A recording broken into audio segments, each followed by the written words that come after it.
Aby poznać zmiany, jakie zachodziły w modzie damskiej na przełomie XVIII i XIX wieku, należy powrócić do historii pewnego skandalizującego obrazu. Malarka Louise Elisabeth Vigée-Lebrun sportretowała królową Marię Antoninę w noszonej dotychczas jedynie w zaciszu domowym białej sukni, koszuli typu chemise. Dekolt muślinowej sukni zdobiła bogato marszczona falbana, a bufy rękawów ściągały sznurki.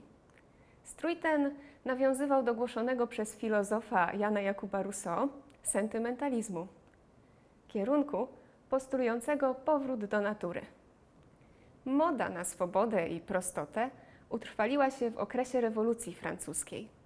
W latach 90. XVIII wieku i na początku XIX upowszechniło się twierdzenie, że wcześniejszy okres panowania mody na suknie z panierami, będącymi stelażami opinającymi biodra w formie wypukłości, powinien odejść w niepamięć wraz z monarszą dominacją, jako wyraz złego gustu, a modna dama będzie nosić suknie bardziej przylegające do ciała.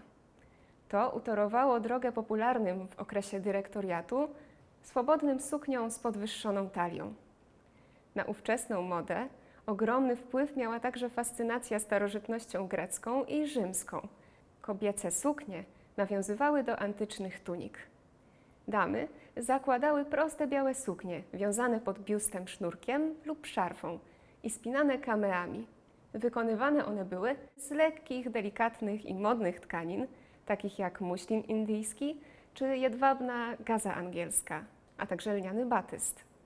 Antyczna tunika pierwszym przemianom uległa w ostatnich latach XVIII wieku, kiedy jej fason wzbogacono o krótkie, sięgające łokci lub nieco dłuższe rękawy.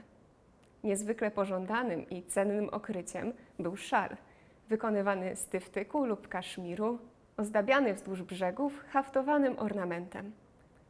Około 1800 roku popularny stał się model sukni wykonanej z muślinu indyjskiego, z krótkimi rękawami i długim trenem. Taką skromną suknię, wzbogaconą o elementy z koronki, nosiła Elizabeth Patterson z Baltimore, małżonka brata Napoleona, Jérôma.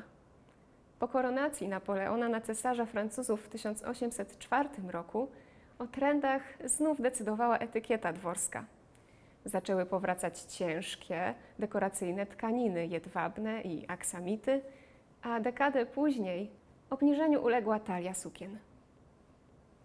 Reminiscencje tych trendów mody odnajdujemy w strojach bohaterek poematu Pan Tadeusz, a rekonstrukcje sukni z początków XIX wieku do obejrzenia w Muzeum Pana Tadeusza.